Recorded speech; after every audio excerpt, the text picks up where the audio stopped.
നമസ്കാരം. ആനന്ദ് ഇന്റർനാഷണൽ ന്യൂസിലേക്ക് സ്വാഗതം. പ്രധാന വാർത്തകൾ.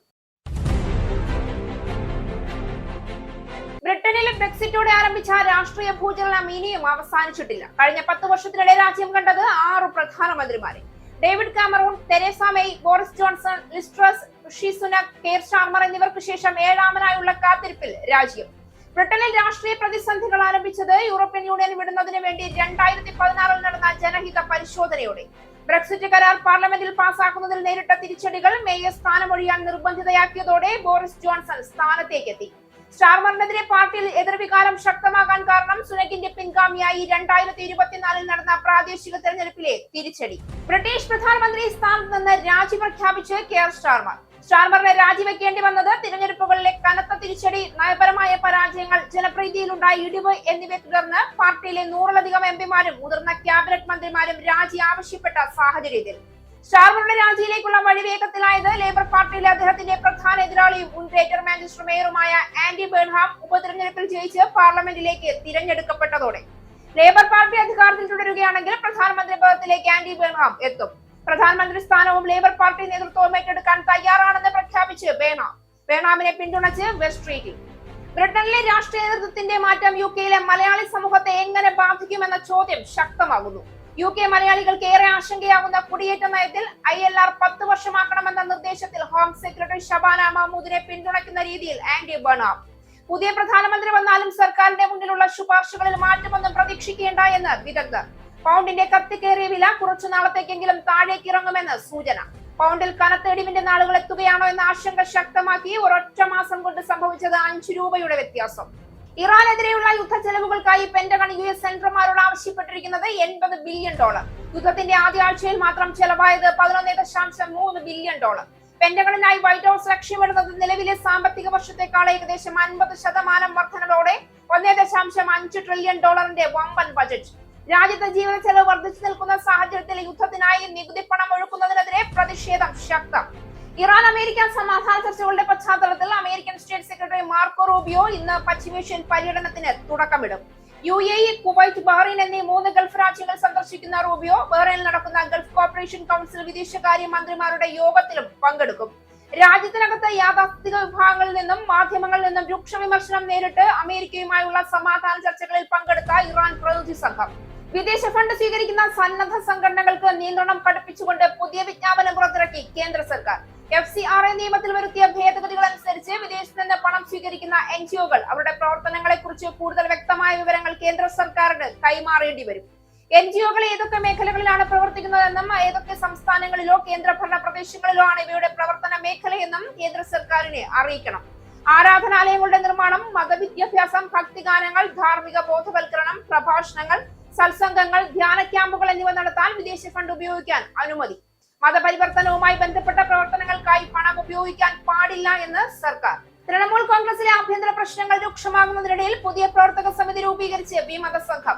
പാർട്ടി പിടിക്കാൻ ശക്തമായ നീക്കങ്ങളുമായി പ്രതിപക്ഷ നേതാവ് ഋതുപ്രത ബാനർജി.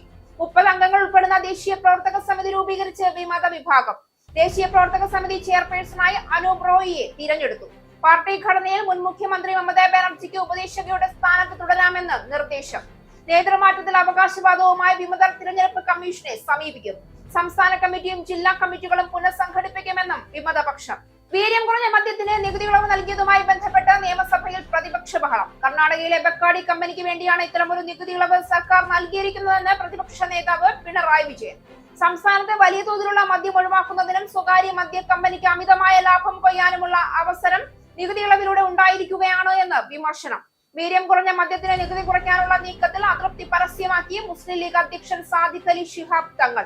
SNDP യോഗം കണിച്ചുകുളങ്ങര യൂണിയൻ സെക്രട്ടറിയും മൈക്രോ ഫിനാൻസ് കോർഡിനേറ്ററുമായിരുന്ന KK മഹേഷിന്റെ മരണത്തിലെ അന്വേഷണത്തിൽ തുടക്കം മുതൽ പോലീസ് ഗുരുതര വീഴ്ച വരുത്തി. കേസിലെ പ്രതികളായ SNDP യോഗം ജനറൽ സെക്രട്ടറി വെള്ളാപ്പള്ളി നടേശൻ അടക്കമുള്ളവരിലേക്ക് അന്വേഷണം എത്തിയില്ല എന്ന് ആരോപണം. പ്രതികളുടെ വീട്ടിലോ വ്യാപാര സ്ഥാപനങ്ങളിലോ പരിശോധന നടത്തിയില്ല എന്നും പകരം മരിച്ച മഹേഷിന്റെ വീട്ടിലും ബാങ്കിലും വ്യാപാര സ്ഥാപനങ്ങളിലുമാണ് പോലീസ് പരിശോധന നടത്തിയതെന്നും ശക്തമായ വിമർശനം. കേസിൽ തുടരന്വേഷണം ആവശ്യപ്പെട്ട് മുഖ്യമന്ത്രിക്ക് കത്തയച്ച് മുതിർന്ന കോൺഗ്രസ് നേതാവ് VM സുധീരൻ.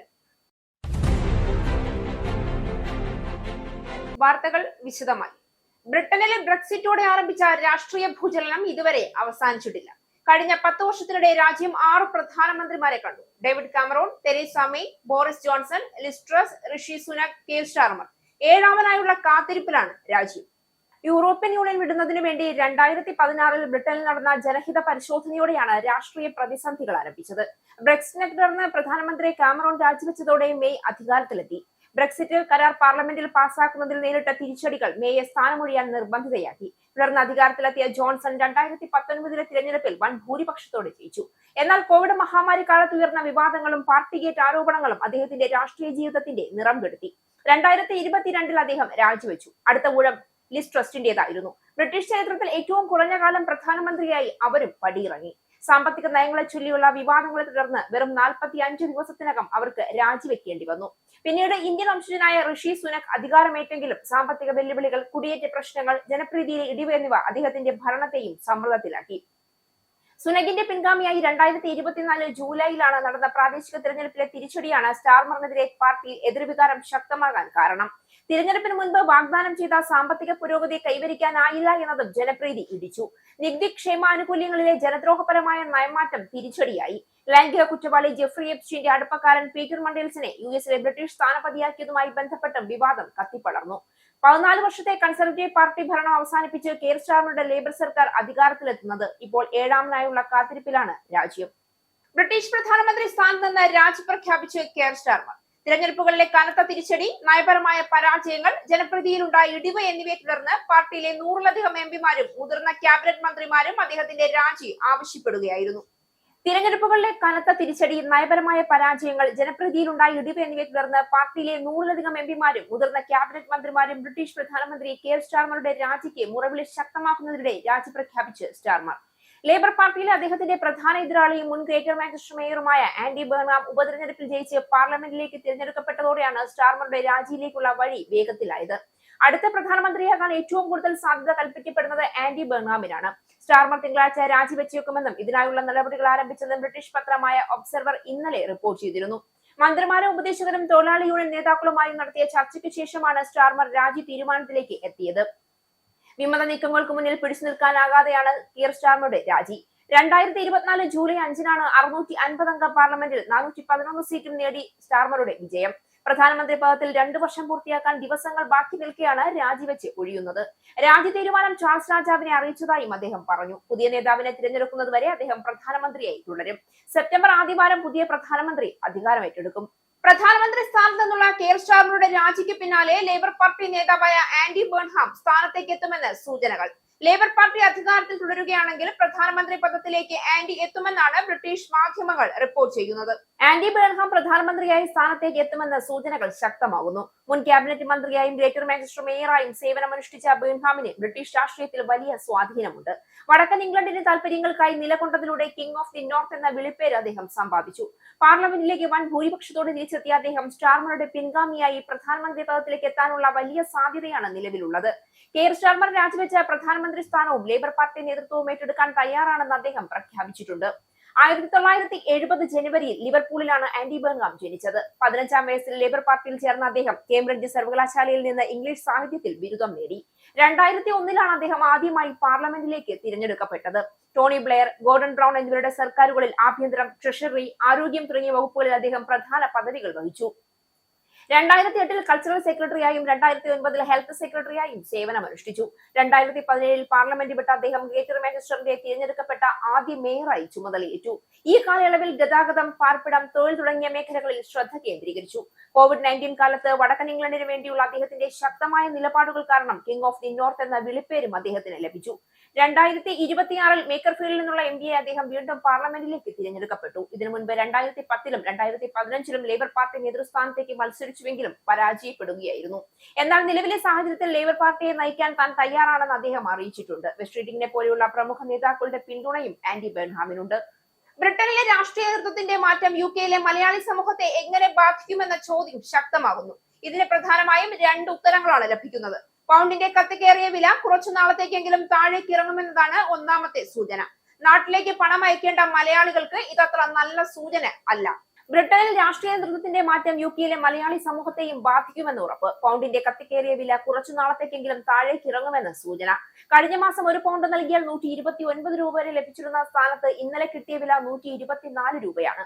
ഒരൊറ്റ മാസം കൊണ്ട് 5 രൂപയുടെ വ്യത്യാസം സംഭവിച്ചത് നൽകുന്ന ട്രെൻഡ് കനത്ത ഇടിവിന്റെ നാളുകൾ എത്തുകയാണോ എന്ന ചോദ്യത്തിലേക്കാണ്.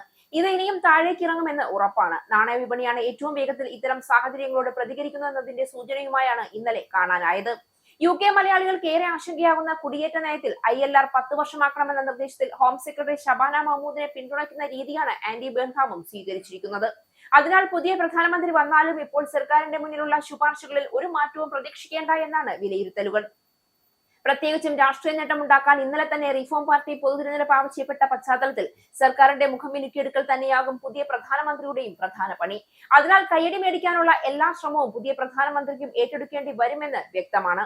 ബ്രിട്ടൻ ഈ ആഴ്ച അതികഠിനമായ ഉഷ്ണതരംഗത്തിലേക്ക് കടന്നതോടെ സ്കൂളുകൾ പലതും നേരത്തെ അടച്ചു.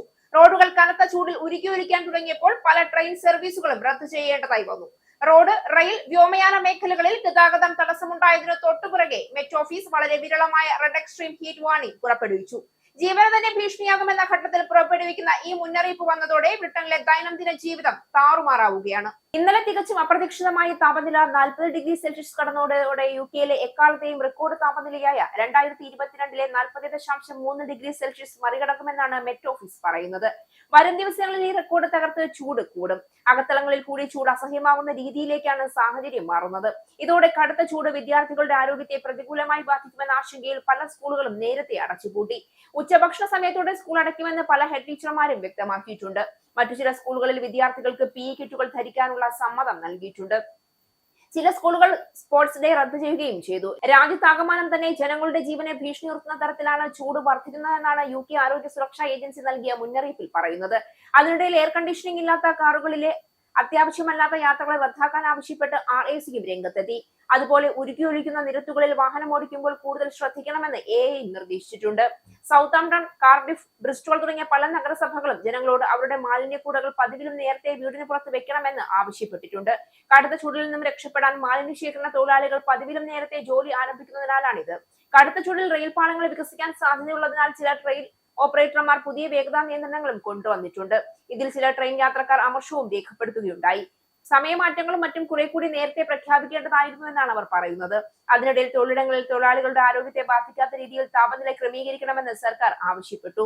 നിയമപരമായി ജോലി ചെയ്യാൻ സുരക്ഷിതമായ താപനില എന്നൊരു മാനദണ്ഡം ഇല്ല എന്നതാണ് വാസ്തവം. ചൂട് അസഹനീയമായി തോന്നുമെങ്കിൽ അക്കാര്യം തൊഴിലുടമകളെ ഉടനടി അറിയിക്കണമെന്നാണ് സർക്കാർ തൊഴിലാളികളോട് ആവശ്യപ്പെട്ടിരിക്കുന്നത്.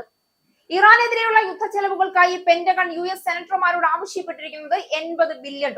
പ്രസിഡന്റ് ഡൊണാൾഡ് ട്രംപ് ഭരണകൂടം നിലവിൽ ലക്ഷ്യമിടുന്ന വൻ സൈനിക ബജറ്റ് വർധനവിന് പുറമെയാണ് ഇത്. White house office of management and budget ഇതുവരെ കോൺഗ്രസിന് മുന്നിൽ ഔദ്യോഗികമായി ഈ ആവശ്യം സമർപ്പിച്ചിട്ടില്ല എങ്കിലും പ്രതിരോധ സെക്രട്ടറി പീറ്റ് ഹെഗ്സത്ത് സെനറ്റർമാരുമായി ചർച്ചകൾ ആരംഭിച്ചതായാണ് വിവരം. വാൾസ്ട്രീറ്റ് ജേണലാണ് ഈ വാർത്ത ആദ്യം റിപ്പോർട്ട് ചെയ്തത്. ഇറാൻ യുദ്ധത്തെ തുടർന്ന് തീർന്നുപോയ യുദ്ധസാമഗ്രികളും ആയുധ ശേഖരവും പുനഃസ്ഥാപിക്കാൻ വേണ്ടി പെന്റഗൺ US സെനറ്റർമാരോട് ആവശ്യപ്പെട്ടിരിക്കുന്നത് $80 ബില്യൺ. കഴിഞ്ഞ മാസം പ്രതിരോധ സെക്രട്ടറി സഭയിൽ വ്യക്തമാക്കിയ $29 ബില്യൺ എന്ന കണക്കിനേക്കാൾ വളരെ ഉയർന്ന തുകയാണ് ഇപ്പോഴത്തെ പാക്കേജ്.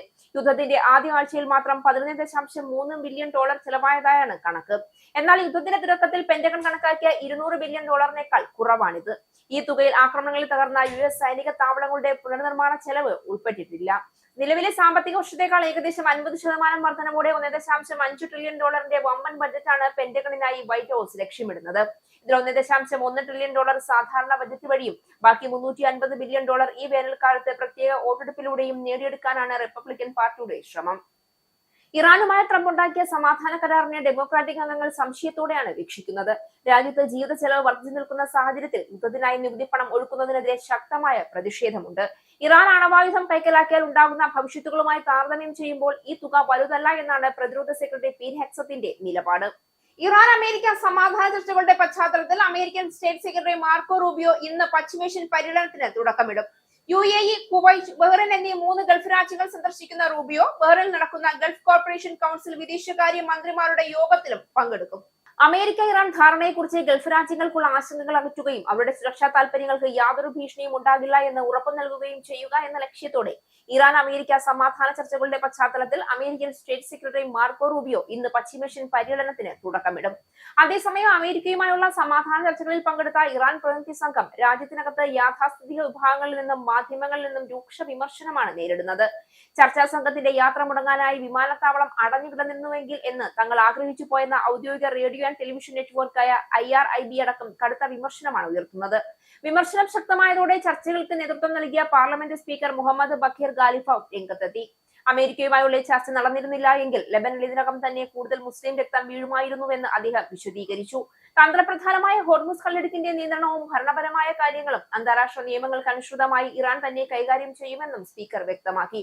ചർച്ചകൾ ഇറാന് നേട്ടമാണ് ഉണ്ടാക്കിയതെന്നും അദ്ദേഹം കൂട്ടിച്ചേർത്തു.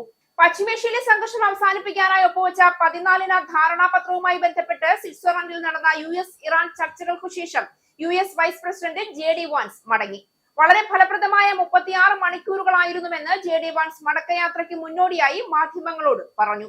പശ്ചിമേഷ്യയിലെ സംഘർഷം അവസാനിപ്പിക്കാനായി ഒപ്പുവെച്ച 14 ധാരണാപത്രവുമായി ബന്ധപ്പെട്ട് സ്വിറ്റ്സർലൻഡിൽ നടന്ന US ഇറാൻ ചർച്ചകൾക്ക് ശേഷം വളരെ ഫലപ്രദമായ 36 മണിക്കൂറുകളായിരുന്നു ചർച്ചകളുടേതെന്ന് US vice president JD Vance അഭിപ്രായപ്പെട്ടു. മേഖലയിൽ സ്ഥിരത ഉറപ്പാക്കുന്നതിനുള്ള സംവിധാനങ്ങൾ രൂപീകരിക്കുന്നതിൽ സുപ്രധാന ചുവടുവയ്പ്പുകൾ നടത്തിയതായി വാൻസ് വ്യക്തമാക്കി. കഴിഞ്ഞ ഏതാനും ദിവസങ്ങളായി കൈവരിച്ച പുരോഗതിയിൽ തനിക്ക് വലിയ സന്തോഷമുണ്ടെന്ന് വാൻസ് പറഞ്ഞു. ഞങ്ങൾ കൈവരിച്ച അടിസ്ഥാനപരമായ കാര്യങ്ങളിൽ ഒന്നാമത്തേത് ഹോർമുസ് കടലിടുക്ക് ഇപ്പോൾ തുറന്നിരിക്കുന്നു എന്ന് മാത്രമല്ല, അത് എപ്പോഴും തുറന്നു തന്നെ കിടക്കുന്നു എന്ന് ഉറപ്പാക്കാനുള്ള ഒരു സംവിധാനം ഞങ്ങൾ രൂപീകരിച്ചു എന്നതാണ്. ഏകദേശം 1.5 കോടി ബാരൽ എണ്ണയാണ് അവിടെ നിന്ന് പുറത്തു വരുന്നതെന്നാണ് ഞങ്ങൾ കരുതുന്നത്. നിലവിൽ എണ്ണ വില ഇത്രയും കുറയാൻ കാരണം ഇതാണ്. ഇത് ഗ്യാസ് വില കുറയുന്നതിന് കാരണമായി. ഇനിയും ഗ്യാസ് വില കുറയുമെന്നും വാൻസ് പറഞ്ഞു. മേഖലാ തലത്തിൽ വെടിനിർത്തൽ നടപ്പാക്കുന്നതിനും ഭാവിയിൽ ഉണ്ടായേക്കാവുന്ന സംഘർഷങ്ങൾ, പ്രത്യേകിച്ച് ലെബനനിലെ ഇസ്രയേൽ ആക്രമണങ്ങൾ പോലുള്ളവ കൈകാര്യം ചെയ്യുന്നതിനുമായി ഒരു ചട്ടക്കൂട് രൂപീകരിച്ചിട്ടുണ്ടെന്ന് JD വാൻസ് അറിയിച്ചു. രാജ്യത്തേക്ക് ആണവ നിരീക്ഷകരെ പ്രവേശിപ്പിക്കാൻ ഇറാൻ സമ്മതിച്ചതായും വാൻസ് പറഞ്ഞു. ഇറാൻ ഭരണകൂടത്തിന് ഒരിക്കലും ആണവായുധങ്ങൾ നിർമ്മിക്കാൻ കഴിയില്ല എന്ന് ഉറപ്പാക്കാൻ ഈ പരിശോധനകൾ കൂടുതൽ ശക്തമാക്കും. സാങ്കേതിക ചർച്ചകൾ തുടരും. ചർച്ചകൾ മുന്നോട്ട് കൊണ്ടുപോകുന്നതിനായി ഇരുവിഭാഗവും തങ്ങളുടെ സംഘാംഗങ്ങളെ അവിടെ തന്നെ നിർത്തിയിട്ടുണ്ടെന്നും JD വാൻസ് അറിയിച്ചു. UK മലയാളികളുടെ ദേശീയ സംഘടനയായ Union of UK Malayali association സംഘടിപ്പിച്ച ദേശീയ കായികമേള വൻ വിജയമായി. മിഡ്ലാൻഡ്സ് റീജിയണിന് ഓവറോൾ കിരീടം, Yorkshire and Humber region runner up, North വെസ്റ്റിന് 3ാം സ്ഥാനം. അസോസിയേഷൻ വിഭാഗത്തിൽ Warwick and Leamington Malayali association 106 point നേടി 1ാം സ്ഥാനവും, Hull Indian Malayali association 82 point നേടി 2ാം സ്ഥാനവും, Malayali association of Portsmouth 39 point നേടി 3ാം സ്ഥാനവും കരസ്ഥമാക്കി. ജൂൺ 14 ശനിയാഴ്ച ബിർമിംഗ്ഹാമിലെ Sutton Coldfield English share സെന്ററിൽ സംഘടിപ്പിച്ച കായികമേളയ്ക്ക് രാവിലെ 9 മണിയോടെ ആരംഭിച്ച രജിസ്ട്രേഷനോടെയാണ് തുടക്കമായത്. യുക്മ ദേശീയ അധ്യക്ഷൻ അഡ്വക്കേറ്റ് എബി സെബാസ്റ്റ്യൻ ദേശീയ കായികമേള ഔദ്യോഗികമായി ഉദ്ഘാടനം ചെയ്തു. സെക്രട്ടറി ജയകുമാർ നായർ സ്വാഗതവും നാഷണൽ ജോയിന്റ് സെക്രട്ടറിയും സ്പോർട്സ് കോർഡിനേറ്ററുമായ റെയ്മോൾ നിധി നന്ദിയും രേഖപ്പെടുത്തി. ചടങ്ങിൽ ട്രഷറർ ഷീജോ വർഗീസ്, വൈസ് പ്രസിഡന്റുമാരായ വർഗീസ് ഡാനിയൽ, സ്മിത തോട്ടം, joint secretary Sunnymon Mathai, joint treasurer Peter Thanolil, regional ഭാരവാഹികൾ തുടങ്ങിയവർ പങ്കെടുത്തു. ദേശീയ റീജിയണൽ ഭാരവാഹികൾ ഉൾപ്പെടെ വിവിധ അസോസിയേഷനുകളിൽ നിന്നെത്തിയ 50ഓളം വോളണ്ടിയർമാരാണ് മത്സരങ്ങൾ നിയന്ത്രിച്ചത്. ഇനി പൗണ്ട്, യൂറോ, ഡോളർ, രൂപ ഇന്നത്തെ വിനിമയ നിരക്ക്. ഒരു പൗണ്ട് 125.67 ഇന്ത്യൻ രൂപ, ഒരു പൗണ്ട് 1.16 യൂറോ, ഒരു US ഡോളർ 94.87 ഇന്ത്യൻ രൂപ, ഒരു യൂറോ 108.44 ഇന്ത്യൻ രൂപ, ഒരു പൗണ്ട് 1.32 US ഡോളർ, ഒരു കനേഡിയൻ ഡോളർ 66.94 ഇന്ത്യൻ രൂപ. ഇനിയൊരു ഇടവേളയ്ക്ക് ശേഷം നാഷണൽ ന്യൂസ്. നമസ്കാരം, നാഷണൽ ന്യൂസിലേക്ക് സ്വാഗതം. വിദേശ ഫണ്ട് സ്വീകരിക്കുന്ന സന്നദ്ധ സംഘടനകൾക്ക് നിയന്ത്രണം കടുപ്പിച്ചുകൊണ്ട് കേന്ദ്ര സർക്കാർ പുതിയ വിജ്ഞാപനം പുറത്തിറക്കി. FCRA നിയമത്തിൽ വരുത്തിയ ഭേദഗതികൾ അനുസരിച്ച് വിദേശത്ത് നിന്ന് പണം സ്വീകരിക്കുന്ന NGO-കൾ അവരുടെ പ്രവർത്തനങ്ങളെ കുറിച്ച് കൂടുതൽ വ്യക്തമായ വിവരങ്ങൾ സർക്കാരിന് കൈമാറേണ്ടതുണ്ട്. വിദേശ ഫണ്ട് സ്വീകരിക്കുന്ന സന്നദ്ധ സംഘടനകൾക്ക് നിയന്ത്രണം കടുപ്പിച്ചുകൊണ്ട് പുതിയ വിജ്ഞാപനം പുറത്തിറക്കി കേന്ദ്ര സർക്കാർ. NGO-കൾ ഏതൊക്കെ മേഖലകളിലാണ് പ്രവർത്തിക്കുന്നതെന്നും ഏതൊക്കെ സംസ്ഥാനങ്ങളിലോ കേന്ദ്രഭരണ പ്രദേശങ്ങളിലോ ആണ് ഇവയുടെ പ്രവർത്തനങ്ങളെന്നും ഇനി മുതൽ കേന്ദ്ര സർക്കാരിനെ അറിയിക്കണം. വിദേശ ഫണ്ട് ഏത് ലക്ഷ്യത്തിനാണോ സ്വീകരിച്ചത് ആ ലക്ഷ്യത്തിന് തന്നെയാണോ അത് ചെലവഴിക്കുന്നതെന്ന് ഉറപ്പാക്കാനാണ് ഈ നീക്കം. ആരാധനാലയങ്ങളുടെ നിർമ്മാണം, മതവിദ്യാഭ്യാസം, ഭക്തിഗാനങ്ങൾ, ധാർമ്മിക ബോധവൽക്കരണം, പ്രഭാഷണങ്ങൾ, സത്സംഗങ്ങൾ, ധ്യാന ക്യാമ്പുകൾ എന്നിവ നടത്താൻ വിദേശ ഫണ്ട് ഉപയോഗിക്കാൻ അനുമതിയുണ്ട്. എന്നാൽ മതപരിവർത്തനവുമായി ബന്ധപ്പെട്ട പ്രവർത്തനങ്ങൾക്കായി ഈ പണം ഉപയോഗിക്കാൻ പാടില്ല എന്ന് സർക്കാർ കർശനമായി വിലക്കിയിട്ടുണ്ട്. രജിസ്ട്രേഷനായി അപേക്ഷിക്കുന്ന NGO-കൾ കഴിഞ്ഞ 2 വർഷത്തിനിടയിൽ വിദേശ നിക്ഷേപമായി സ്വീകരിച്ച തുകയിൽ നിന്ന് ചുരുങ്ങിയത് 10 ലക്ഷം രൂപയെങ്കിലും ചെലവഴിച്ചിരിക്കണമെന്ന പുതിയ വ്യവസ്ഥയും ഉൾപ്പെടുത്തിയിട്ടുണ്ട്. NGO-കൾ തങ്ങളുടെ പ്രവർത്തന മേഖല കൂടുതൽ സംസ്ഥാനങ്ങളിലേക്ക് വ്യാപിപ്പിക്കുമ്പോൾ രജിസ്ട്രേഷനിൽ മാറ്റം വരുത്തുന്നതിനായി 300 രൂപയോ അതിലധികമോ തുക സർക്കാരിലേക്ക് അധികമായി അടയ്ക്കേണ്ടി വരും. കൂടാതെ സന്നദ്ധ സംഘടനകൾ ഉപയോഗിക്കുന്ന സോഷ്യൽ മീഡിയ അക്കൗണ്ടുകളുടെ വിവരങ്ങളും ഇനി മുതൽ കേന്ദ്ര സർക്കാരിന് നൽകേണ്ടതുണ്ട്.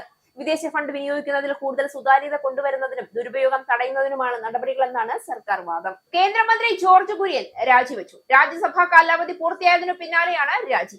രാഷ്ട്രപതി ദ്രൗപദി മുർമു അദ്ദേഹത്തിന്റെ രാജി ഔദ്യോഗികമായി സ്വീകരിച്ചു. മൂന്നാം മോദി മന്ത്രിസഭയിൽ ന്യൂനപക്ഷകാര്യം, മത്സ്യബന്ധനം, മൃഗസംരക്ഷണം എന്നീ വകുപ്പുകളുടെ സഹമന്ത്രിയായിരുന്നു ജോർജ് കുര്യൻ. മധ്യപ്രദേശിൽ നിന്നുള്ള രാജ്യസഭാംഗമായിരുന്നു ജോർജ് കുര്യൻ. രാജ്യസഭാ കാലാവധി പൂർത്തിയാക്കിയതിനു പിന്നാലെ മൂന്നാം മോദി മന്ത്രിസഭയിൽ ന്യൂനപക്ഷകാര്യം, മത്സ്യബന്ധനം, മൃഗസംരക്ഷണം എന്നീ വകുപ്പുകളുടെ സഹമന്ത്രിയായിരുന്ന കേന്ദ്രമന്ത്രി ജോർജ് കുര്യൻ രാജിവെച്ചു. രാജ്യസഭാ തെരഞ്ഞെടുപ്പിൽ BJP കേന്ദ്ര നേതൃത്വം അദ്ദേഹത്തിന് വീണ്ടും സീറ്റ് നൽകിയിരുന്നില്ല. മന്ത്രിസ്ഥാനം ഒഴിഞ്ഞ ജോർജ് കുര്യൻ പാർട്ടി സംഘടനാ രംഗത്തേക്ക് മടങ്ങുമെന്നാണ് വിവരം. കേരളം കേന്ദ്രീകരിച്ച് സജീവമായി പ്രവർത്തിക്കാനുള്ള താല്പര്യം അദ്ദേഹം BJP കേന്ദ്ര നേതൃത്വത്തെ അറിയിച്ചിട്ടുണ്ട്. 2024 ജൂൺ 9-നാണ് ജോർജ് കുര്യൻ കേന്ദ്ര സഹമന്ത്രിയായി ചുമതലയേറ്റത്. കഴിഞ്ഞ നിയമസഭാ തെരഞ്ഞെടുപ്പിൽ കാഞ്ഞിരപ്പള്ളിയിൽ നിന്ന് മത്സരിച്ചുവെങ്കിലും കാര്യമായ ചലനമുണ്ടാക്കാൻ അദ്ദേഹത്തിന് സാധിച്ചിരുന്നില്ല. തൃണമൂൽ കോൺഗ്രസിലെ ആഭ്യന്തര പ്രശ്നങ്ങൾ രൂക്ഷമാകുന്നതിനിടയിൽ വിമത സംഘം പുതിയ പ്രവർത്തക സമിതി രൂപീകരിച്ചു. പാർട്ടി പിടിക്കാൻ ശക്തമായ നീക്കങ്ങളുമായി മുന്നോട്ട് പോവുകയാണ് പ്രതിപക്ഷ നേതാവ് ഋതുപ്രതാപ് ബാനർജി. 30 അംഗങ്ങൾ ഉൾപ്പെടുന്ന ദേശീയ പ്രവർത്തക സമിതിയാണ് രൂപീകരിച്ചത്. തൃണമൂൽ കോൺഗ്രസിലെ ആഭ്യന്തര പ്രശ്നങ്ങൾ രൂക്ഷമാകുന്നതിനിടയിൽ വിമത സംഘം 30 അംഗങ്ങൾ ഉൾപ്പെടുന്ന ദേശീയ പ്രവർത്തക സമിതി രൂപീകരിച്ചു. നിലവിൽ അനൂപ് റോയിയാണ് ഇവർ ചെയർപേഴ്സണായി തിരഞ്ഞെടുത്തിരിക്കുന്നത്. പാർട്ടി ഘടനയിൽ മുൻ മുഖ്യമന്ത്രി മമതാ ബാനർജിക്ക് ഉപദേശകരുടെ സ്ഥാനത്ത് തുടരാമെന്നാണ് ഇവർ മുന്നോട്ട് വെക്കുന്ന നിർദ്ദേശം. നേതൃമാറ്റത്തിൽ അവകാശവാദവുമായി വിമതർ തിരഞ്ഞെടുപ്പ് കമ്മീഷനെ സമീപിക്കും. സംസ്ഥാന കമ്മിറ്റിയും ജില്ലാ കമ്മിറ്റികളും പുനഃസംഘടിപ്പിക്കുമെന്നും വിമതപക്ഷം അറിയിച്ചിട്ടുണ്ട്. ഞങ്ങൾ നിരന്തരം മമതാ ബാനർജിയുടെ സ്ഥാനം എന്താണ് എന്നതിനെ കുറിച്ച് പറയുന്നുണ്ട്. ദീദി പാർട്ടിയുടെ ഉപദേശക എന്ന ഉത്തരവാദിത്വം ഏറ്റെടുത്ത് ഞങ്ങളെ നയിക്കണമെന്നാണ് ആഗ്രഹമെന്നാണ് പശ്ചിമബംഗാൾ പ്രതിപക്ഷ നേതാവ് കൂടിയായ ഋതുപ്രതാപ് ബാനർജി പറയുന്നത്. അതേസമയം CPI-ൽ നിന്നും തൃണമൂലിലേക്ക് വന്ന ഋതുപ്രതയ്ക്കും കൂട്ടർക്കും പാർട്ടിയിൽ എന്ത് പ്രാധാന്യമാണ് ഉള്ളതെന്നാണ് TMC MP സൗഗത റോയ് ചോദിക്കുന്നത്. സംഭവത്തിൽ TMC നേതാവ് കുനാൽ ഘോഷ് ശക്തമായ ഭാഷയിൽ പ്രതികരിച്ചിട്ടുണ്ട്. പാർട്ടിയും പേരും ചിഹ്നവും വിമതർ ദുരുപയോഗം ചെയ്തുവെന്നും മമതാ ബാനർജിയുടെ നേതൃത്വത്തെ വഞ്ചിക്കുന്ന പ്രവൃത്തികളാണ് ഇവരുടെ ഭാഗത്തു നിന്നും ഉണ്ടായതെന്നും അദ്ദേഹം അഭിപ്രായപ്പെട്ടു. ചില നേതാക്കൾ പല സമ്മർദ്ദങ്ങളുടെയും മേലാണ് പ്രവർത്തിക്കുന്നതെന്നും പാർട്ടി നേതൃത്വത്തിന് നേരെ നടക്കുന്ന ഇത്തരം പ്രവർത്തനങ്ങളെ ബംഗാൾ ജനത തള്ളിക്കളയുമെന്നും അദ്ദേഹം വാദിച്ചു. വീര്യം കുറഞ്ഞ മദ്യത്തിന് നികുതി ഇളവ് നൽകിയതുമായി ബന്ധപ്പെട്ട് നിയമസഭയിൽ പ്രതിപക്ഷ ബഹളം. കർണാടകയിലെ ബക്കാടി കമ്പനിക്ക് വേണ്ടിയാണ് ഇത്തരമൊരു നികുതി ഇളവ് സർക്കാർ നൽകിയിരിക്കുന്നതെന്ന് പ്രതിപക്ഷ നേതാവ് പിണറായി വിജയൻ ആരോപിച്ചു. വീര്യം കുറഞ്ഞ മദ്യത്തിന് നികുതി ഇളവ് നൽകിയത് കർണാടകയിലെ ബക്കാടി കമ്പനിക്ക് വേണ്ടിയാണെന്ന് പ്രതിപക്ഷ നേതാവ് പിണറായി വിജയൻ ആരോപിച്ചതിനു പിന്നാലെ നിയമസഭയിൽ പ്രതിപക്ഷ ബഹളം ശക്തമായി. സംസ്ഥാനത്ത് വലിയ തോതിലുള്ള മദ്യം ഒഴുക്കുന്നതിനുള്ള നയത്തിന്റെ ഭാഗമാണ് നികുതി ഇളവ്. സ്വകാര്യ മദ്യ കമ്പനിക്ക് അമിതമായ ലാഭം കൊയ്യാനുള്ള അവസരം ഉണ്ടാക്കിയിരിക്കുകയാണ്. 251% നിലവിലുള്ള നികുതി 120% ആക്കിയിരിക്കുകയാണ്. ആർക്കു വേണ്ടിയാണിത്? സാധാരണ ജനങ്ങൾക്ക് ഇതുകൊണ്ടുള്ള ഗുണം എന്താണ്? ഇതിന്റെ ഗുണഭോക്താവ് എല്ലാവർക്കും അറിയാവുന്നതുപോലെ കർണാടകയിലെ ഒരു മദ്യ കമ്പനിയാണ്. സ്വകാര്യ കുത്തക കമ്പനിയായ ബക്കാടിക്ക് വേണ്ടിയുള്ള നിർദ്ദേശമായിട്ടാണ് ഇത്. ഇതുമായി ബന്ധപ്പെട്ട ഫയൽ നീക്കം ദ്രുതഗതിയിൽ നടന്നുകൊണ്ടിരിക്കുകയാണ്. സോഫ്റ്റ് ഡ്രിങ്ക് പോലെ മദ്യം സാർവത്രികമാക്കാനാണ് പോകുന്നത്. ഇത് അനുവദിക്കാൻ പറ്റില്ല. ഗുരുതരമായ പ്രത്യാഘാതം ഉണ്ടാക്കും. ലഹരിയിലേക്ക് ആളുകളെ തള്ളിവിടുന്നതിലേക്കാണ് ഇത് എത്തിക്കുക എന്നും പിണറായി വിജയൻ പറഞ്ഞു. സ്പീക്കർ അനുമതി നിഷേധിച്ചിട്ടും ചട്ടപ്രകാരമല്ല പ്രതിപക്ഷ നേതാവ് ആരോപണം ഉന്നയിച്ചിരിക്കുന്നതെന്നും സർക്കാരിന് മറുപടി പറയാൻ അനുമതിയില്ലാത്തത് കൊണ്ട് ആരോപണം രേഖകളിൽ നിന്ന് നീക്കം ചെയ്യണമെന്ന് മുഖ്യമന്ത്രി VD സതീശൻ ആവശ്യപ്പെട്ടു. ബജറ്റ് ചർച്ചകൾ നടക്കുന്നതിനാൽ റൂൾ 50 പ്രകാരം KN ബാലഗോപാൽ നൽകിയ നോട്ടീസിന് സ്പീക്കർ അനുമതി നിഷേധിച്ചിരുന്നു. ഇതിന് പിന്നാലെയാണ് പ്രതിപക്ഷ നേതാവ് പിണറായി വിജയൻ ആരോപണം ഉന്നയിച്ചത്. സ്പീക്കർ അനുമതി നിഷേധിച്ചതിൽ പ്രതിഷേധിച്ച് പ്രതിപക്ഷം നടുത്തളത്തിലിറങ്ങി മുദ്രാവാക്യം വിളിച്ചു.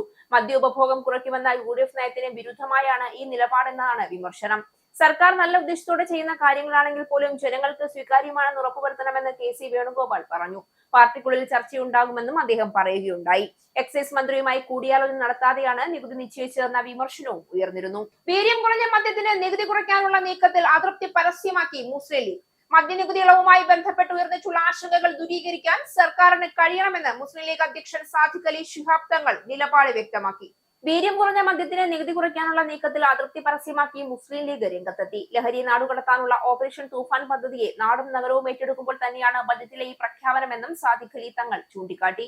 പിറക്കട്ടെ ലഹരിമുക്ത ഗ്രാമങ്ങൾ എന്ന തലക്കെട്ടിലെഴുതിയ ലേഖനത്തിലാണ് പരാമർശം. കേരളത്തിലെ ഭാവി തലമുറയ്ക്ക് വേണ്ടി ആഭ്യന്തരമന്ത്രി രമേശ് ചെന്നിത്തലയും ലഹരി വിരുദ്ധ യാത്രയിലാണ്. ബാരിയർ ബേഡ്ജ് അണിഞ്ഞ് കുടുംബസമേതം നമുക്കും ലഹരി യുദ്ധമായ തൂഫാനിൽ ഒപ്പം ചേരാമെന്ന് സാദിഖ് അലി തങ്ങൾ വിമർശിച്ചു.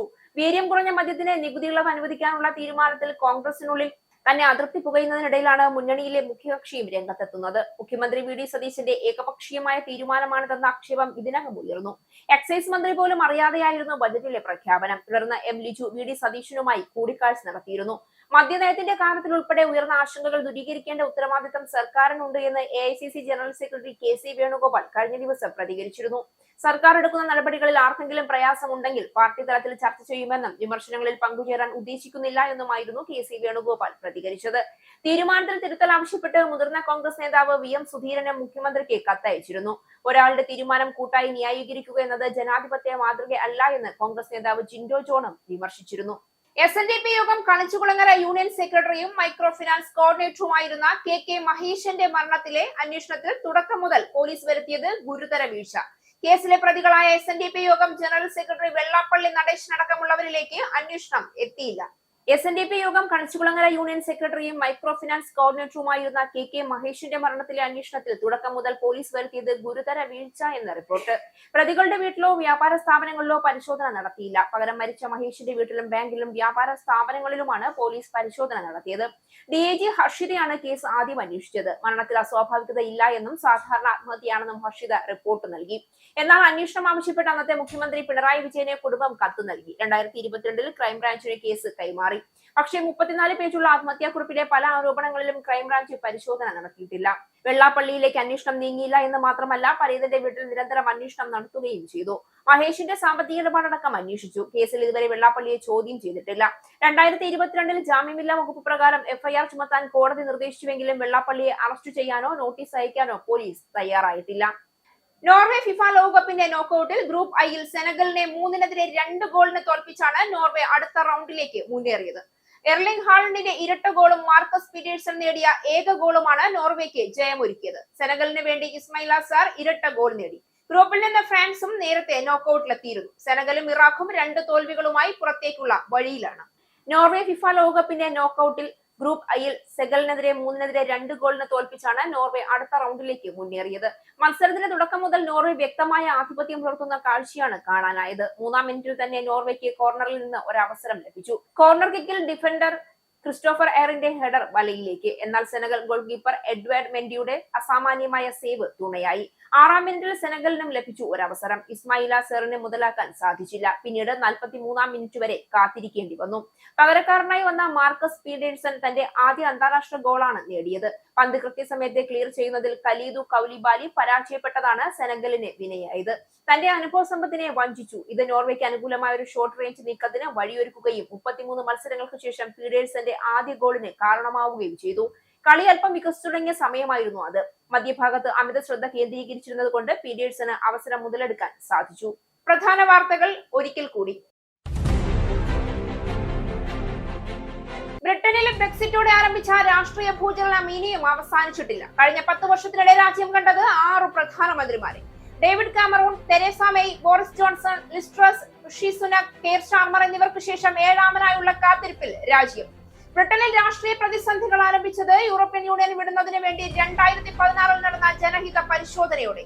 ബ്രെക്സിറ്റ് കരാർ പാർലമെന്റിൽ പാസാക്കുന്നതിൽ നേരിട്ട തിരിച്ചടികൾ മേയെ സ്ഥാനമൊഴിയാൻ നിർബന്ധിതയാക്കിയതോടെ ബോറിസ് ജോൺസൺ സ്ഥാനത്തേക്കെത്തി. സ്റ്റാർമറിനെതിരെ പാർട്ടിയിൽ എതിർവികാരം ശക്തമാകാൻ കാരണം സുനകിന്റെ പിൻഗാമിയായി 2024 നടന്ന പ്രാദേശിക തെരഞ്ഞെടുപ്പിലെ തിരിച്ചടി. ബ്രിട്ടീഷ് പ്രധാനമന്ത്രി സ്ഥാനത്ത് നിന്ന് രാജി പ്രഖ്യാപിച്ച് കെയർ സ്റ്റാർമർ. സ്റ്റാർമറിനെ രാജിവെക്കേണ്ടി വന്നത് തിരഞ്ഞെടുപ്പുകളിലെ കനത്ത തിരിച്ചടി, നയപരമായ പരാജയങ്ങൾ, ജനപ്രീതിയിലുണ്ടായ ഇടിവ് എന്നിവയെ തുടർന്ന് പാർട്ടിയിലെ 100-ലധികം എംപിമാരും മുതിർന്ന ക്യാബിനറ്റ് മന്ത്രിമാരും രാജി ആവശ്യപ്പെട്ട സാഹചര്യത്തിൽ സ്റ്റാർമറുടെ രാജിയിലേക്കുള്ള വഴി വേഗത്തിലായത് ലേബർ പാർട്ടിയിലെ അദ്ദേഹത്തിന്റെ പ്രധാന എതിരാളിയും മുൻ ഗ്രേറ്റർ മാഞ്ചസ്റ്റർ മേയറുമായ ആൻഡി ബേൺഹാം ഉപതെരഞ്ഞെടുപ്പിൽ ജയിച്ച് പാർലമെന്റിലേക്ക് തിരഞ്ഞെടുക്കപ്പെട്ടതോടെ. ലേബർ പാർട്ടി അധികാരത്തിൽ തുടരുകയാണെങ്കിൽ പ്രധാനമന്ത്രി പദത്തിലേക്ക് ആൻഡി ബേൺഹാം എത്തും. പ്രധാനമന്ത്രി സ്ഥാനവും ലേബർ പാർട്ടി നേതൃത്വവും ഏറ്റെടുക്കാൻ തയ്യാറാണെന്ന് പ്രഖ്യാപിച്ച് ബേൺഹാമിനെ പിന്തുണച്ച് വെസ്റ്റ് സ്ട്രീറ്റിൽ. ബ്രിട്ടനിലെ രാഷ്ട്രീയ നേതൃത്വത്തിന്റെ മാറ്റം UK-യിലെ മലയാളി സമൂഹത്തെ എങ്ങനെ ബാധിക്കുമെന്ന ചോദ്യം ശക്തമാകുന്നു. UK മലയാളികൾക്ക് ഏറെ ആശങ്കയാകുന്ന കുടിയേറ്റ നയത്തിൽ ILR 10 വർഷമാക്കണമെന്ന നിർദ്ദേശത്തിൽ ഹോം സെക്രട്ടറി ഷബാന മഹ്മൂദിനെ പിന്തുണയ്ക്കുന്ന രീതിയിൽ ആൻഡി ബേൺഹാം. പുതിയ പ്രധാനമന്ത്രി വന്നാലും സർക്കാരിന്റെ മുന്നിലുള്ള ശുപാർശകളിൽ മാറ്റമൊന്നും പ്രതീക്ഷിക്കേണ്ട എന്ന് വിദഗ്ധർ. പൗണ്ടിന്റെ കത്തിക്കേറിയ വില കുറച്ചു നാളത്തേക്കെങ്കിലും താഴേക്ക് ഇറങ്ങുമെന്ന് സൂചന. പൗണ്ടിൽ കനത്ത ഇടിവിന്റെ നാളുകൾ എത്തുകയാണോ എന്ന ആശങ്ക ശക്തമാക്കി ഒരൊറ്റ മാസം കൊണ്ട് സംഭവിച്ചത് 5 രൂപയുടെ വ്യത്യാസം. ഇറാനെതിരെയുള്ള യുദ്ധ ചെലവുകൾക്കായി പെന്റഗൺ US സെനറ്റർമാരോട് ആവശ്യപ്പെട്ടിരിക്കുന്നത് $80 ബില്യൺ. യുദ്ധത്തിന്റെ ആദ്യ ആഴ്ചയിൽ മാത്രം ചെലവായത് $11.3 ബില്യൺ. പെന്റഗണിനായി വൈറ്റ് ഹൌസ് ലക്ഷ്യമിടുന്നത് നിലവിലെ സാമ്പത്തിക വർഷത്തെക്കാൾ ഏകദേശം 50% വർധനവോടെ $1.5 ട്രില്യൺ വമ്പൻ ബജറ്റ്. രാജ്യത്തെ ജീവിത ചെലവ് വർദ്ധിച്ചു നിൽക്കുന്ന സാഹചര്യത്തിൽ യുദ്ധത്തിനായി നികുതി പണം ഒഴുക്കുന്നതിനെതിരെ പ്രതിഷേധം ശക്തം. ഇറാൻ അമേരിക്ക സമാധാന ചർച്ചകളുടെ പശ്ചാത്തലത്തിൽ American state secretary Marco Rubio ഇന്ന് പശ്ചിമേഷ്യൻ പര്യടനത്തിന് തുടക്കമിടും. UAE, കുവൈറ്റ്, ബഹ്റൈൻ എന്നീ 3 ഗൾഫ് രാജ്യങ്ങൾ സന്ദർശിക്കുന്ന റൂബിയോ ബഹ്റൈനിൽ നടക്കുന്ന ഗൾഫ് കോർപ്പറേഷൻ കൗൺസിൽ വിദേശകാര്യ മന്ത്രിമാരുടെ യോഗത്തിലും പങ്കെടുക്കും. രാജ്യത്തിനകത്ത് യാഥാസ്ഥിതിക വിഭാഗങ്ങളിൽ നിന്നും മാധ്യമങ്ങളിൽ നിന്നും രൂക്ഷ വിമർശനം നേരിട്ട് അമേരിക്കയുമായുള്ള സമാധാന ചർച്ചകളിൽ പങ്കെടുത്ത ഇറാൻ പ്രതിനിധി സംഘം വിദേശ ഫണ്ട് സ്വീകരിക്കുന്ന സന്നദ്ധ സംഘടനകൾക്ക് നിയന്ത്രണം കടുപ്പിച്ചുകൊണ്ട് പുതിയ വിജ്ഞാപനം പുറത്തിറക്കി കേന്ദ്ര സർക്കാർ. FCRA നിയമത്തിൽ വരുത്തിയ ഭേദഗതികൾ അനുസരിച്ച് വിദേശത്ത് നിന്ന് പണം സ്വീകരിക്കുന്ന NGO-കൾ അവരുടെ പ്രവർത്തനങ്ങളെ കുറിച്ച് കൂടുതൽ വ്യക്തമായ വിവരങ്ങൾ കേന്ദ്ര സർക്കാരിന് കൈമാറേണ്ടി വരും.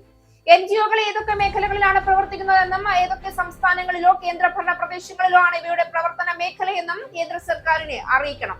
ആരാധനാലയങ്ങളുടെ നിർമ്മാണം, മതവിദ്യാഭ്യാസം, ഭക്തിഗാനങ്ങൾ, ധാർമ്മിക ബോധവൽക്കരണം, പ്രഭാഷണങ്ങൾ, സത്സംഗങ്ങൾ, ധ്യാന ക്യാമ്പുകൾ എന്നിവ നടത്താൻ വിദേശ ഫണ്ട് ഉപയോഗിക്കാൻ അനുമതി. മതപരിവർത്തനവുമായി ബന്ധപ്പെട്ട പ്രവർത്തനങ്ങൾക്കായി പണം ഉപയോഗിക്കാൻ പാടില്ല എന്ന് സർക്കാർ. തൃണമൂൽ കോൺഗ്രസിലെ ആഭ്യന്തര പ്രശ്നങ്ങൾ രൂക്ഷമാകുന്നതിനിടയിൽ പുതിയ പ്രവർത്തക സമിതി രൂപീകരിച്ച് വിമത സംഘം. പാർട്ടി പിടിക്കാൻ ശക്തമായ നീക്കങ്ങളുമായി പ്രതിപക്ഷ നേതാവ് ഋതുപ്രതാപ് ബാനർജി.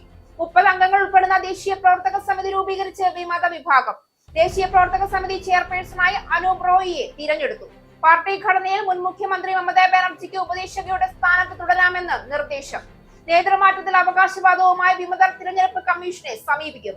സംസ്ഥാന കമ്മിറ്റിയും ജില്ലാ കമ്മിറ്റികളും പുനഃസംഘടിപ്പിക്കുമെന്നും വിമതപക്ഷം. വീര്യം കുറഞ്ഞ മദ്യത്തിന് നികുതി ഇളവ് നൽകിയതുമായി ബന്ധപ്പെട്ട് നിയമസഭയിൽ പ്രതിപക്ഷ ബഹളം. കർണാടകയിലെ ബക്കാടി കമ്പനിക്ക് വേണ്ടിയാണ് ഇത്തരമൊരു നികുതി ഇളവ് സർക്കാർ നൽകിയിരിക്കുന്നതെന്ന് പ്രതിപക്ഷ നേതാവ് പിണറായി വിജയൻ. സംസ്ഥാനത്ത് വലിയ തോതിലുള്ള മദ്യം ഒഴിവാക്കുന്നതിനും സ്വകാര്യ മദ്യ കമ്പനിക്ക് അമിതമായ ലാഭം കൊയ്യാനുമുള്ള അവസരം നികുതി ഇളവിലൂടെ ഉണ്ടായിരിക്കുകയാണ് എന്ന് വിമർശനം. വീര്യം കുറഞ്ഞ മദ്യത്തിന് നികുതി കുറയ്ക്കാനുള്ള നീക്കത്തിൽ അതൃപ്തി പരസ്യമാക്കി മുസ്ലിം ലീഗ് അധ്യക്ഷൻ സാദിഖ് അലി ശിഹാബ് തങ്ങൾ. SNDP യോഗം കണിച്ചുകുളങ്ങര യൂണിയൻ സെക്രട്ടറിയും മൈക്രോ ഫിനാൻസ് കോർഡിനേറ്ററുമായിരുന്ന KK മഹേഷിന്റെ മരണത്തിലെ അന്വേഷണത്തിൽ തുടക്കം മുതൽ പോലീസ് ഗുരുതര വീഴ്ച വരുത്തി.